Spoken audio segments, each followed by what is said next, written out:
Hello नमस्ते। आज चाहिँ राइडिङ गियर्सहरूको अलिकति डिटेल्समा भिडियो बनाउँदैछु। फर्स्टमा चाहिँ राइडिङ ज्याकेट चाहिँ यो चाहिँ लेभल 1कै हो, तर पनि राम्रै छ। पछाडि हम मात्र छैन।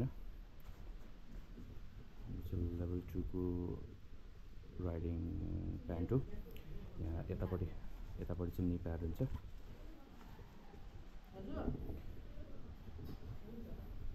यो चाहिँ SP8 अल्पाइन स्टारको एकदमै राम्रो कम्फर्ट छ, ग्रिप एकदम राम्रो छ। बालक लाभा चाहिने हाल्यो ठुलोबाट बस्ने लेग ब्याग, आफ्नो इम्पोर्टेन्ट सामानहरू राख्नलाई। यो चाहिँ सुलाइडेको हो। यो चाहिँ राइडिङ बुट कम्फर्टेबल छ, तर वाटरप्रुफ चाहिँ होइन।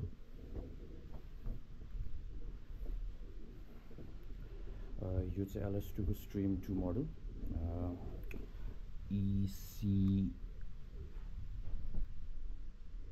ECE 22.06 सर्टिफाइड हो। प्याडिङ एकदम राम्रो छ, सन भाइजर पनि छ। यो चाहिँ SNK को, यसमा नि पिनलक 70 छ, यसमा पनि पिनलक 70 छ। LS2 को पिनलक चाहिँ एकदम राम्रो छ, माथिसम्मै कभर हुने गरेर बाफ पनि आउँदैन। यो पनि राम्रै छ। यो चाहिँ लङ राइडको लागि यो दुइटा युज गर्छु।